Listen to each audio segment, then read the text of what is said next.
그럼 예레미야 애가를 혹시 읽어보신 적 있으신가요? 예레미야 애가는요, 우리가 이렇게 쉽게 접하는 책은 아닙니다. 여러분 이제 제가 설교한 이후로 예레미야 애가 설교를 한 번도 못 들어보실 수도 있어요. 그만큼 이렇게 잘 건들지 않는 책이에요. 근데 예레미야 애가에 담긴 내용을 보면요, 참 하나님의 귀한 은혜와 사랑이 느껴집니다. 예레미야 애가를 보면요, 이 애가라는 제목을 통해서 알 수 있듯이 예루살렘의 처지를 보면서 예레미야가 한탄하는 내용입니다. 제가 좀 이제 구조를 좀 한번 이야기해 보면요, 여러분 PBS 다 하시죠? 예, 구조를 살피는 거 굉장히 익숙하실 거예요. 제가 한번 좀 구조를 좀 생각해 말씀드리면은 1장은 여인의 탄식과 수치를 다루고 있습니다. 여인의 탄식과 수치. 그다음에 2장은 오늘 다룰 본문인데 예루살렘의 멸망과 하나님의 진노를 다루고 있어요. 예루살렘의 멸망과 하나님의 진노. 그다음에 3장은 고통받는 자의 모습을 다루고 있습니다. 고통받는 자의 모습. 4장은 예루살렘이 포위된 상태를 그리고 있고요. 5장은 하나님의 자비를 구하는 공동체의 기도가 나옵니다. 그럼 이 내용들을 보면요, 뭔가 저자가 되게 다양한 것 같아요. 그 주인공이 여러 명인 것 같아요. 왜 그러냐면은 1장에는 여인이 나오고요, 3장에는 고통받는 자가 나오기 때문이에요. 근데 실제로 저자가 여러 명도 아니고 주인공도 여러 명이 아닙니다. 이러한 다양한 표현은요, 남유다, 이 예루살렘의 상태를 다양하게 표현하기 위해서 의인화시킨 거예요. 그래서 각 장의 모든 내용들은 다 남유다, 예루살렘의 상태를 말하고 있습니다.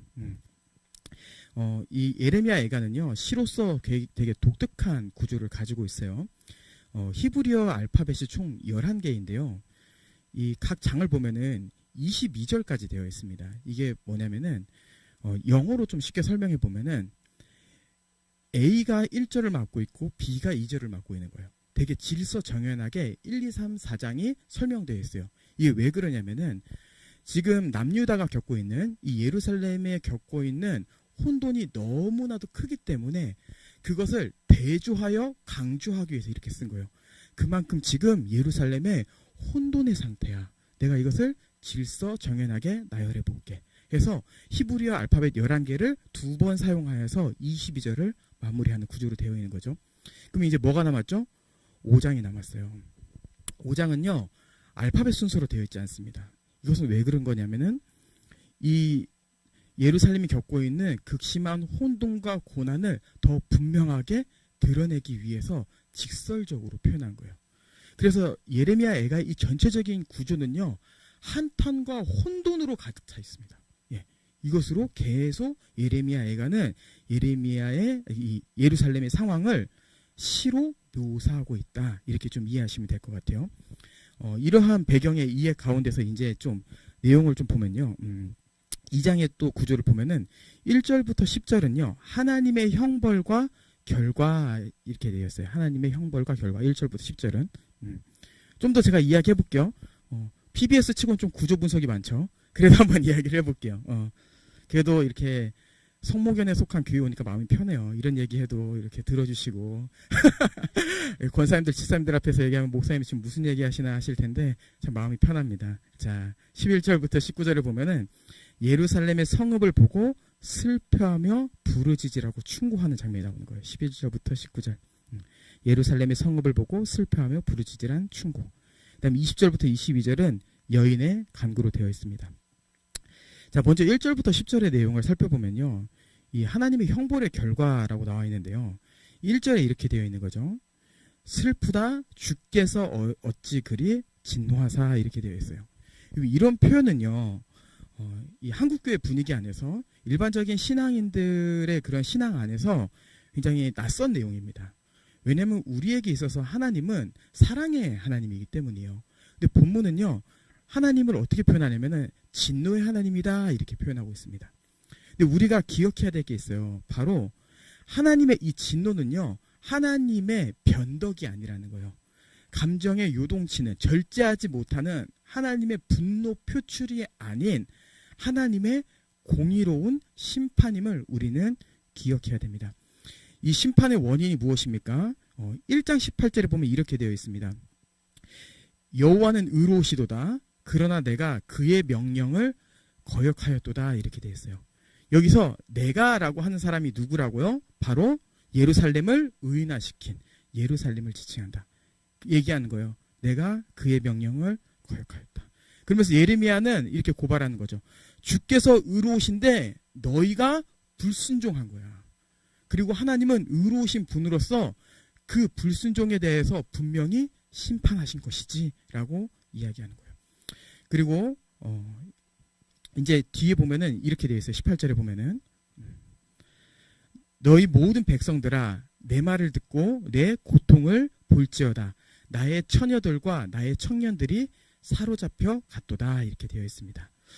이게 시기 때문에 어떤 것은 이렇게 문자적으로 이해하지 않고 좀 이렇게 떠올려야 되는데요. 실제로 여기서 처녀들과 청년들이 사로잡혔다라고 하는 것은 어떤 이미지가 아니라 실제 사건을 이야기합니다. 이게 무슨 사건이냐면은 바로 바벨론 포로기를 얘기해요. 바벨론 포로기. 예. 에레미야 애가의 배경은 바로 바벨론 포로기입니다. 이 하나님의 진노가요. 결국에 이제 절정에 달해서 어디서 이제 표출이 되냐면은 주전 587년에 바벨론이 예루살렘을 함락함으로 하나님의 진노가 나타나요. 예. 이 남유다 사람들, 예루살렘 사람들이 포로로 잡힌 걸로 하나님의 진노가 분명히 임했다는 것을 가시적으로 보여주는 거죠. 그리고 예레미야는요, 이러한 진노를 이제 다양하게 표현하는 거예요. 1절을 한번 다시 한번 볼게요. 1절에 보면은 슬프다 주께서 어찌 그리 진노하사 딸 시온을 구름으로 덮으셨는가. 이스라엘의 아름다움을 하늘에서 땅에 던지셨으며 그의 발판을 기억하지 아니하셨도다. 이렇게 되는 거예요. 여기서는 이제 시로서 느껴야 돼요. 예, 이건 무슨 내용이지? 이건 무슨 내용이지? 하기보다는 구름이 덮였다는 건 뭘까? 도대체 땅에 내팽개졌다는 건 뭘까? 도대체 하나님께서 그 발판을 기억하지 않는다는 것은 뭘까라는 것을 한번 생각해 보는 거죠. 그랬을 때요, 어떤 걸 생각해 볼 수 있냐면은, 남유다에 하나님의 영광의 빛이 가득했구나. 근데 그 빛이 구름으로 덮였구나. 예. 우리가 감정을 느끼지 않습니까? 해가 쨍 뜰 때 어떠한 감정이 듭니까? 네, 행복해요. 혹시 우울하십니까? 예, 행복합니다. 근데 그 햇빛이 뜨는 곳에서 갑자기 큰 구름이 덮이면 어떤 마음이죠? 우리 가운데 어떠한 일이 벌어지지 않았는데도 마음이 우울해져요. 지금 남유다의 상태가 이런 거예요. 하나님의 진노가 임함으로 영광의 빛이 너무 밝혀서 행복했는데, 안식 가운데 있었는데 우울하고 깊은 슬픔 가운데 있는 상황이 지금 남유다의 상황이 된 것입니다. 그리고 그것을 어떻게 표현하냐면은 하늘의 영광을 누리던 자들이 하나님이 잡아서 땅에 던져버렸다. 이렇게 얘기하는 거예요.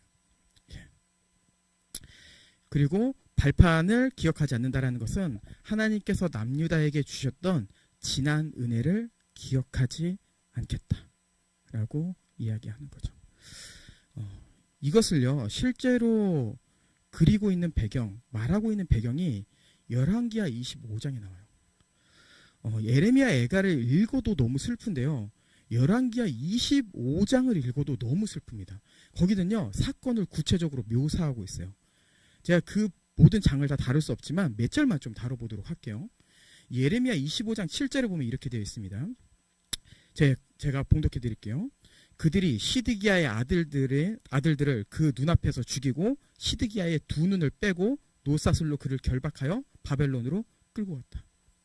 그럼 혹시 이거 당해보신 적 있습니까? 이거 딱 이렇게 이거 하면 눈 엄청 따가워요. 근데 여러분 지금 시드기야가 이걸 당한 게 아니에요. 눈이 뽑혔던 거예요. 근데 그 뽑히기 전에 무슨 일이 있었어요? 자신의 사랑한 두 아들이 자신의 눈앞에서 죽었어요. 그 눈이 뽑히고 노사슬을 한 다음에 바벨론으로 끌고 간 거예요. 이 상황만으로 되게 비참한데 본문은 여기서 그치는 것이 아니라 9절에 이렇게 되어 있습니다. 여호와의 성전과 왕궁을 불사르고 예루살렘의 모든 집을 귀인의 집까지 불살라 버렸다. 이렇게 하는 거예요. 사람이 살 수 없게끔 모든 중요한 건물들과 그들의 처소를 다 불살라 버린 거죠. 15절 읽겠습니다. 15절 시위대장이 또 불 옮기는 그릇들과 자발들 곧 금으로 만든 것이나 은으로 만든 것이나 다 모두 가져갔으며 예. 성전을 무너뜨리고 그 왕궁에 있는 모든 금과 은을 다 가져갔어요. 어디까지 가져갔냐면 그 성전에 있는 기둥에 있는 금까지 다 긁어서 가져갔습니다.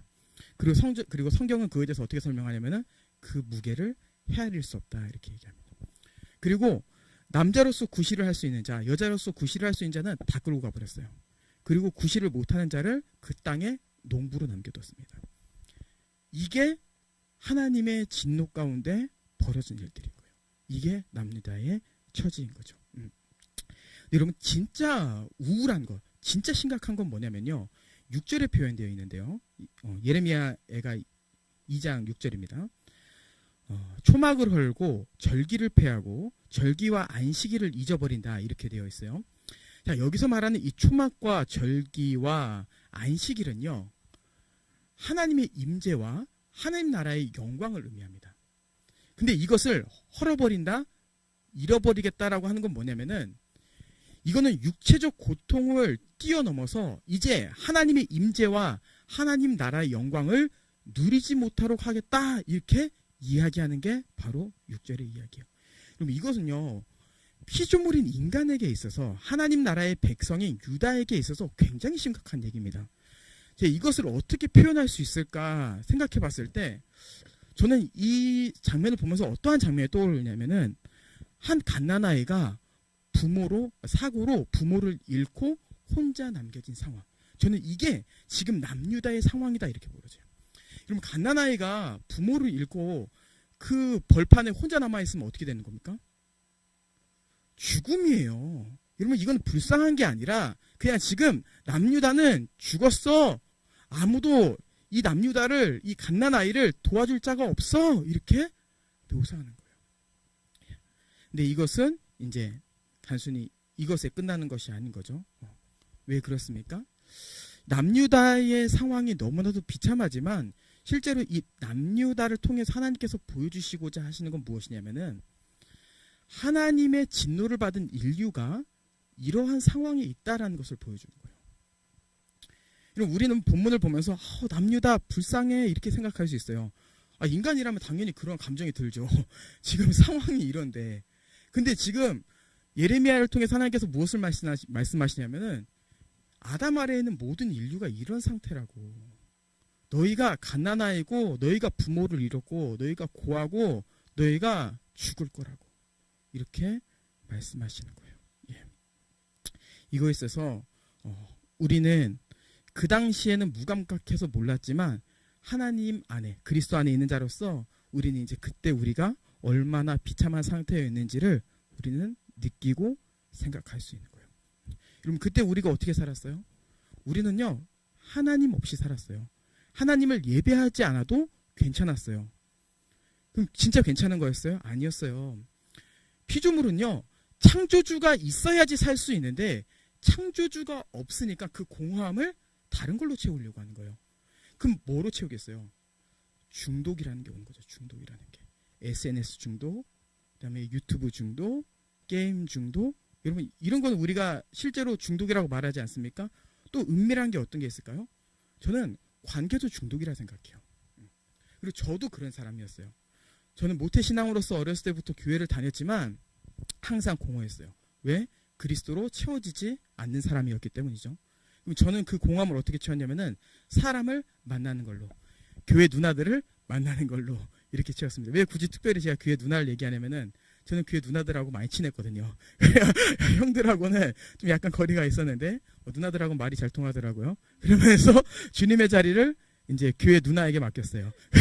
그러면서 그 안에서 공허함을 채우려고 했던 거죠. 여러분 지금 생각해 보면요, 와, 나 진짜 그때 교회 다니는 불신자였구나.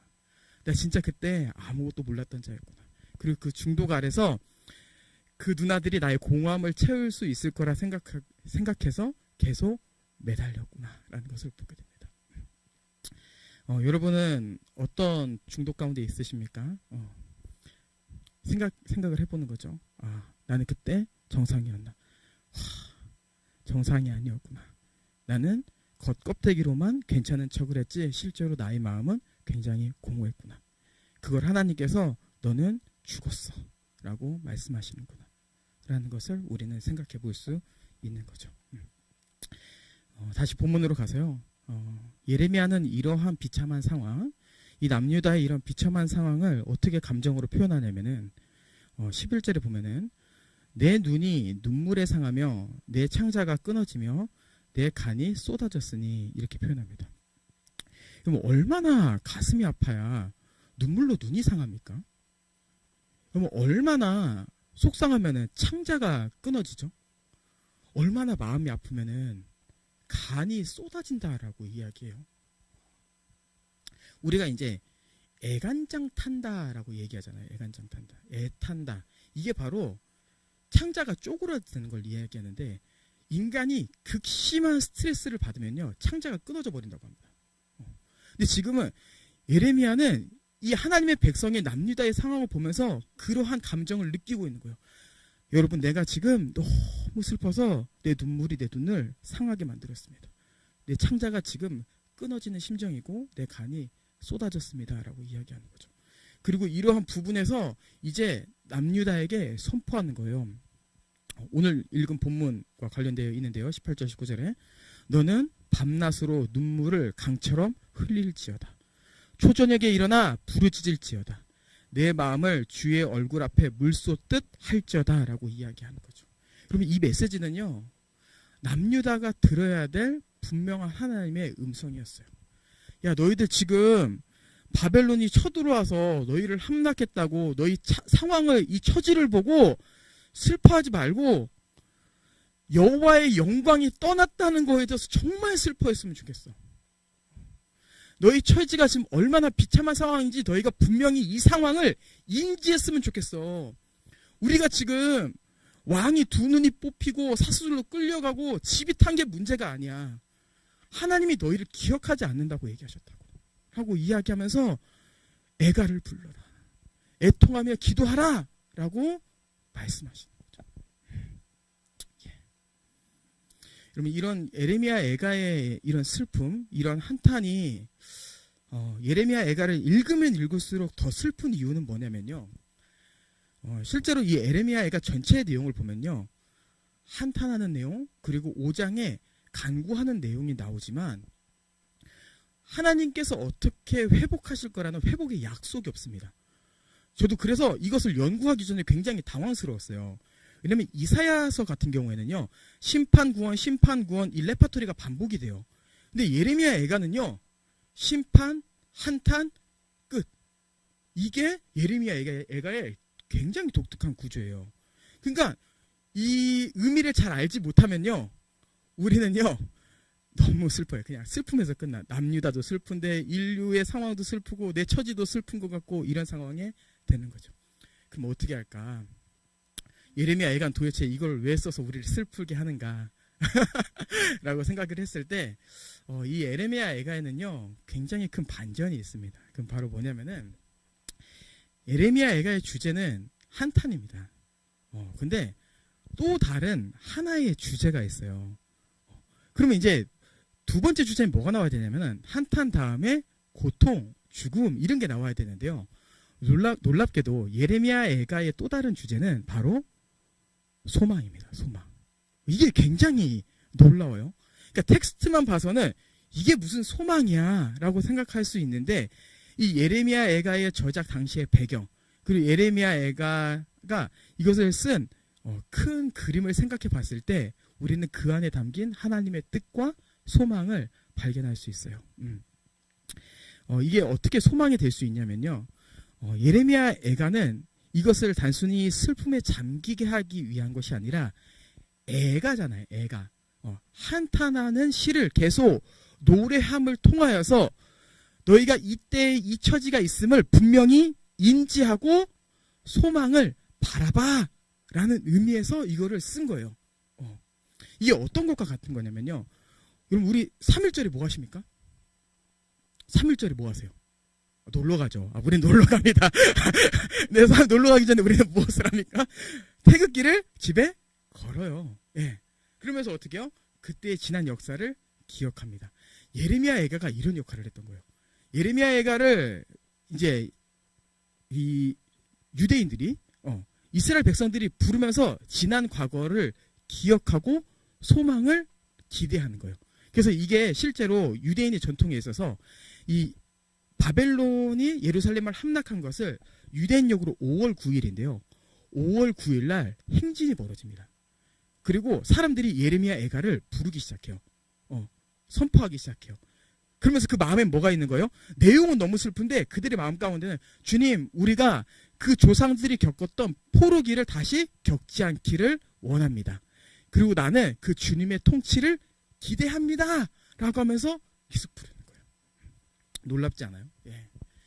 그들은요, 소망을 기대했어요. 소망을 기대하면서 계속해서 지난 역사를 떠올렸습니다. 우리는 이제 어떻게 해야 될까요? 우리도 애가를 불러야 돼요. 우리도 애가를 불러야 돼요. 그럼 우리는 어떻게 애가를 불러야 될까요? 바로 그리스도 안에서 애가를 불러야 됩니다. 그리스도 안에서. 예. 우리가 애가를 부른다라고 하니까 시를 읊어야 되나? 이렇게 생각할 수 있는데요. 좀 이렇게 표현해 볼게요. 소망 안에서 애통하며 기도한다. 이렇게 좀 표현해 볼게요. 제가 이제 뒤에 설교 내용을 계속 이야기하면서 이 두 내용을 좀 같이 쓰겠습니다. 애가를 부르자라고 하는 것은 소망 가운데 애통하며 기도하자라는 의미로 목사님께서 얘기하시는구나. 이렇게 이해하시면 될 것 같아요. 자, 그러면은 이제 그리스도 안에서 애가를 부른다는 건 뭐냐? 우리는 도대체 무엇으로 애가를 부르냐라고 했을 때 세 가지를 말씀드리겠습니다. 첫 번째, 우리는 새로운 백성으로서 애가를 부릅니다.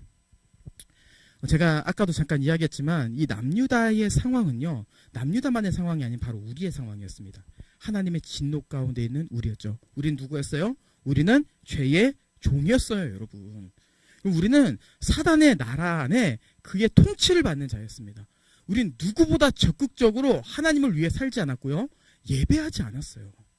그런데 우리 가운데 어떠한 일이 벌어졌습니까? 바로 하나님께서 우리를 포기하지 않으시고 우리를 향한 그 진노를 우리에게 붓지 않으시고 화목제물이신 예수 그리스도에게 부으신 거예요. 그리고 예수 그리스도께서 이 땅에 오셔서 무슨 일을 당하셨습니까? 바로 우리의 형벌을 십자가에서 대신 당하심으로 죽으시고 우리의 죄를 대속하셨습니다. 근데 여기서 하나님의 놀라운 은혜가 있어요. 무엇이 있습니까? 우리는 그 예수 그리스도의 십자가 사역으로 우리의 죄가 사해졌을 뿐만 아니라 우리는 적극적으로 주를 위해 살아갈 수 있는 하나님 나라 백성이 됐어요. 아까 본문에 어떻게 됐어요? 구름이 덮였다, 땅에 내동댕이 쳤다, 이렇게 돼 있었잖아요. 근데 우리가 어떤 상태라고요? 아니, 너희의 구름은 다 걷어 죽었어. 왜? 예수 그리스도로 인해서. 너희가 그 땅에서 다시 들어 올려졌어. 왜? 예수 그리스도로 인하여서. 하나님, 저는 똑같아요. 저의 상태는 여전히 부족한 자입니다. 아니, 너의 상태를 보고 내가 너를 평가한 게 아니야. 너를 대신하여 죽으신 예수 그리스도를 보고 지금 너를 평가하고 있는 거야. 라고 말씀하시는 거예요. 그럼 우리는 왜 애가를 불러야 되는 거죠? 우리는 왜 애가를 불러야 되냐면요, 우리는 주님이 우리를 더욱더 다스려 주시기를 소망하기 때문이에요.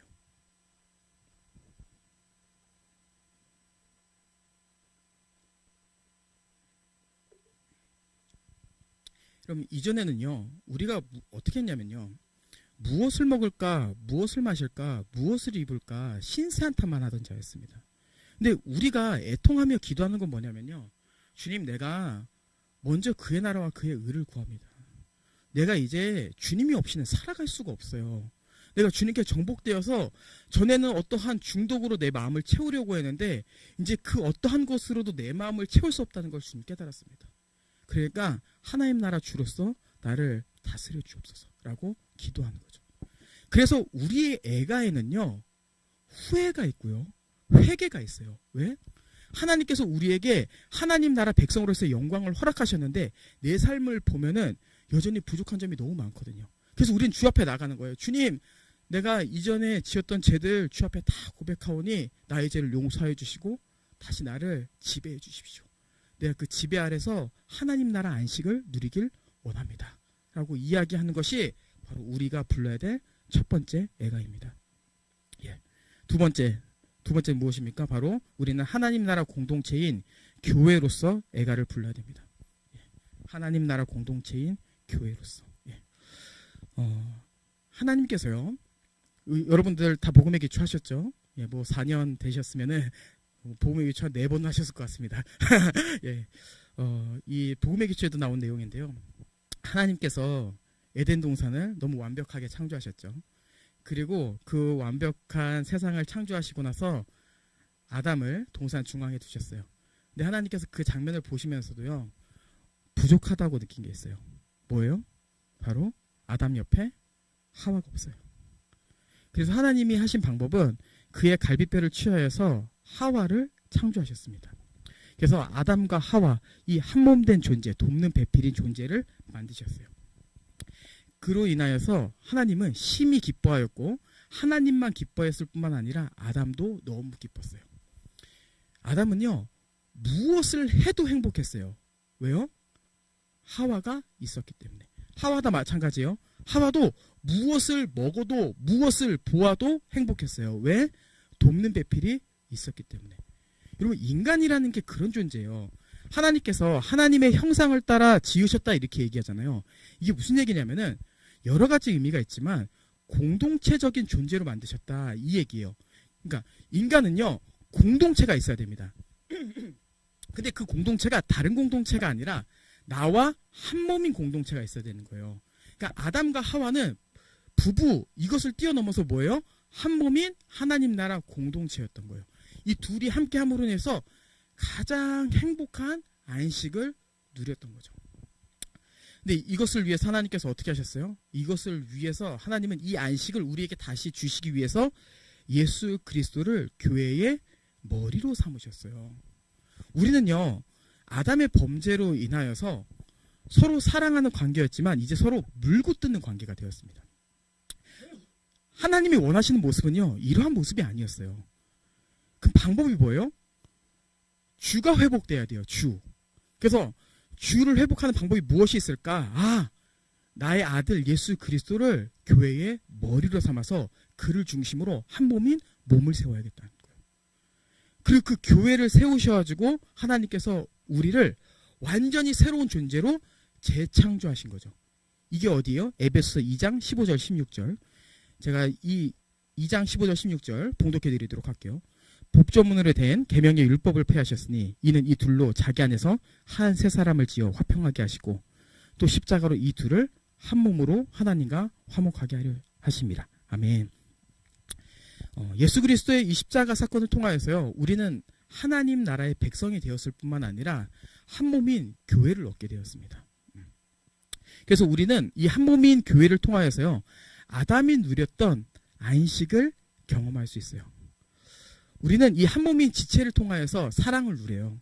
그리고 우리는 나의 필요를 채워주는 지체를 통하여 부요와 만족을 누립니다.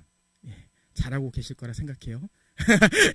그리고 나를 필요로 하는 지체를 통하여 우리는 보람이라는 것을 경험하게 된 거예요. 이 사랑, 부요와 만족, 보람은 아담이 누렸던, 하와가 누렸던 하나님 나라 복이었어요. 근데 그게 어디에 있다고요? 그리스도가 머리이신 교회에 있는 거예요. 그러면은 우리는 애가를 부를 필요 없지 않습니까? 왜 우리는 애가를 부릅니까? 왜 우리는 애가를 부르냐면요, 우리는 성경에 나타난 그 교회의 영광을 더 소망하기 때문이에요. 진짜 교회는요, 멈추지 않습니다. 그리스도 안에 있는 자들은요, 지금 이 상태로 만족하지 않아요. 성경에 나타난 교회의 영광을 계속 깨닫고 보고 알게 된 자로서 그 성경에 나타난 교회가 우리 교회가 되기를 소망해요. 그래서 우리는 계속 주님께 구하는 거죠. 주님, 그 성경에 나타난 교회의 영광이 우리 교회 가운데 머물기 원합니다. 그리고 우리는 집중해야 됩니다. 무엇에 집중해야 될까요? 우리는 생일 축하를 잘 해주고 있나? 우리는 나들이나 수련회를 잘 참석하고 있나? 이거는요, 다 본질적인 문제가 해결되면요, 자연스럽게 나오는 모습들이에요. 그럼 뭐를 집중해야 될까요? 바로 내 자신입니다. 내 자신. 왜 내 자신에게 집중해야 되냐라고 했을 때, 이 교회의 영광이라고 하는 게 다양하게 설명할 수 있지만 이 근본, 이 교회의 영광은 어디서 발현되어지는가라고 했을 때 한몸됨에서 발현되어져요. 여러분, 한몸. 한몸으로 있을 때 교회가 진짜 영광스럽다는 것은 우리를 볼 수 있어요. 이 교회가 진짜 건강한 교회인지 어떻게 알 수 있는지 아십니까? 한 몸으로 살아가고 있는지를 보면 알 수 있는 거예요.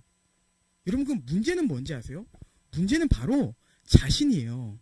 그럼 우리는 이런 생각이 들 수 있어요. 나라고? 내가 얼마나 봉사를 열심히 하는데 내가 얼마나 교회적으로 살려고 노력하고 있는데, 그게 문제라고요. 그게. 제가 교회에 건강하지 않은 모습을 잠깐 이야기했는데 뭐라고 그랬어요? 멈춰 있는 것이라고 했죠. 나는 괜찮은데 왜 내 자신에게 집중해야 되지? 했을 때 나는 괜찮은데 라고 하는 순간 문제는 이미 시작된 겁니다. 교회들의 모습을 보면요, 교회의 한몸됨이 깨지는 건요, 부족한 지체로 인해서 한몸됨이 깨지지 않아요. 절대로. 그럼 교회들 모습 보세요. 부족한 지체가 있다고 교회가 문 닫는 교회 봤습니까? 무너진 교회 봤습니까? 아니에요.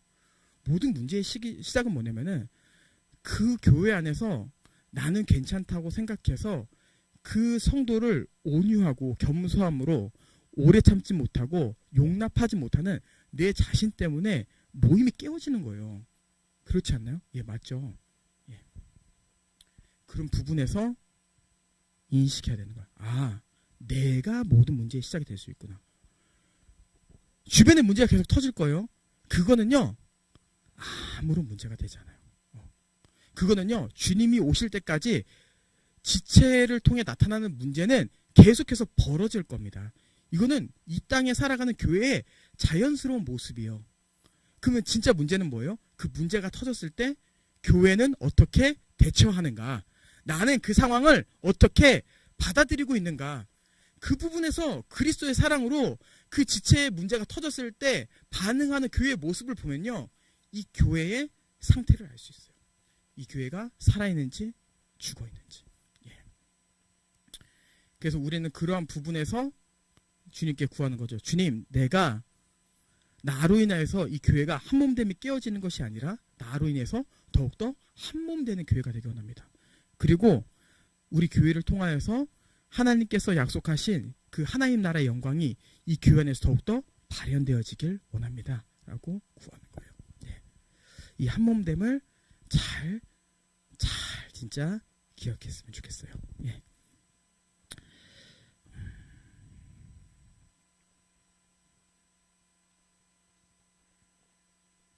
지금 제가 한 설교 10분 했나요? 예. 좀 더, 예, 해보도록 하죠. 이렇게 집중해서 잘 들어주시면은 진짜 10분 한 것 같아요.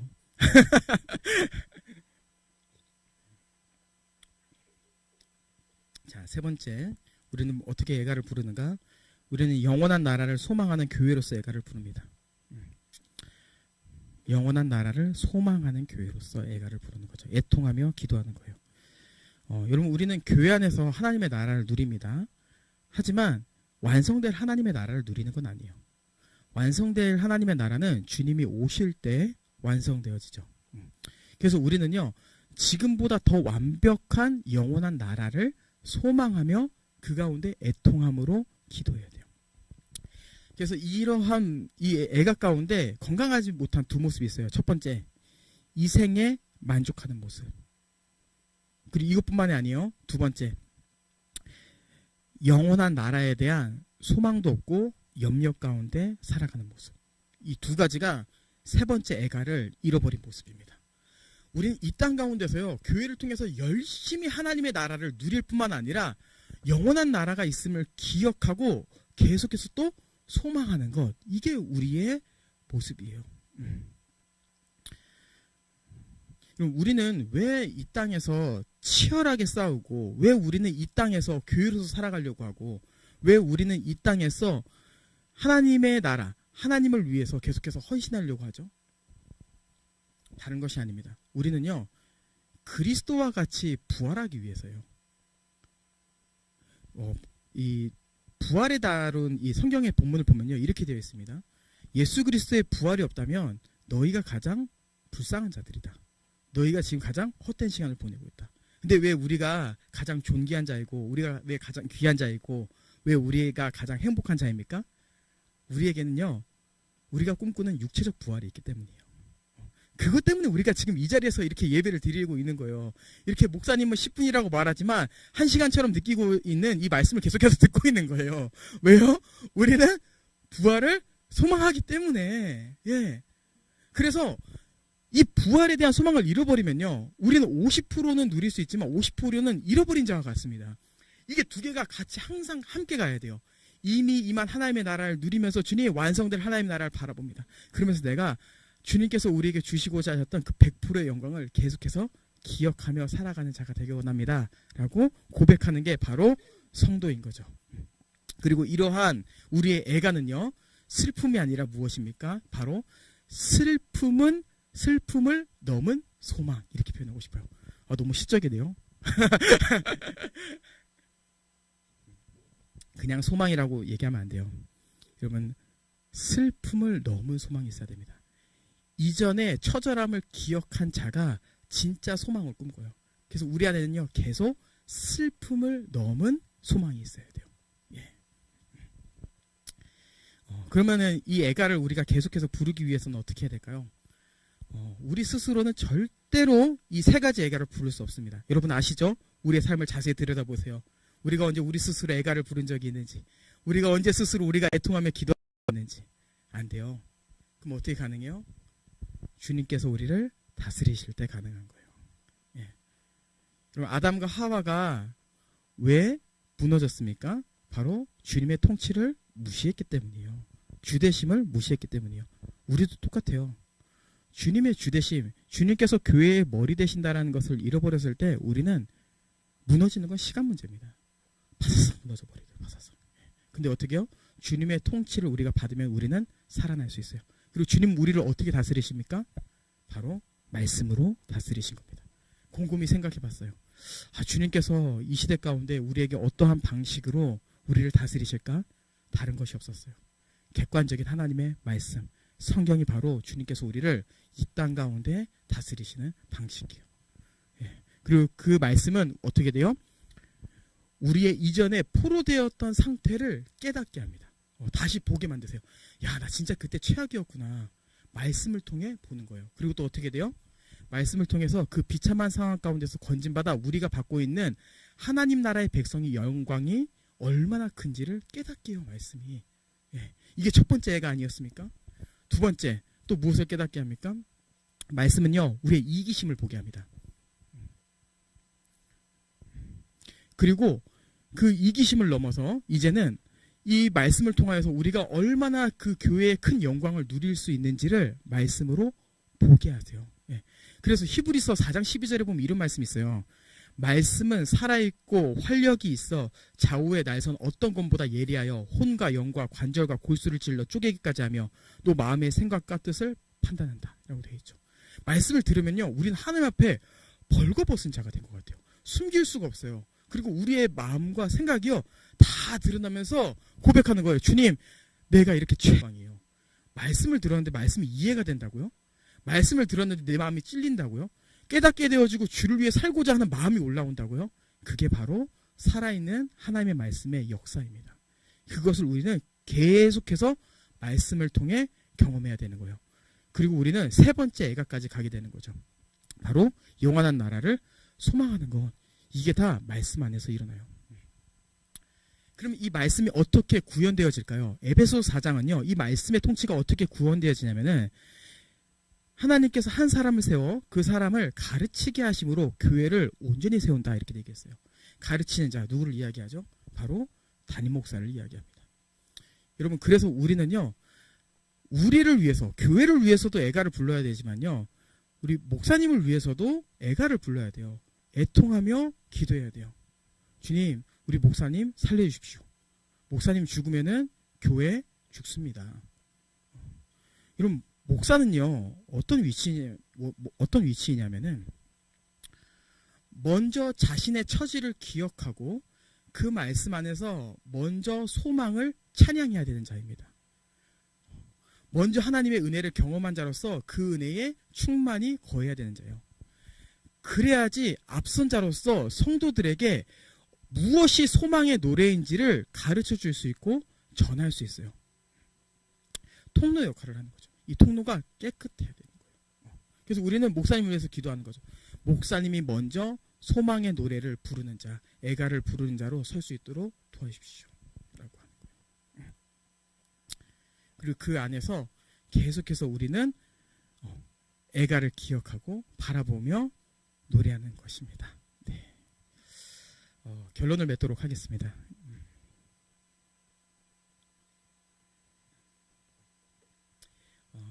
여기 다 말씀운동연합 수련회 가보신 적 있으시죠? 네. 여기 보면은 우리 안에 이제 다 아는 이렇게 슬로건이 있어요. 항상 실망하고 항상 기대하라, 이런 말이 있죠.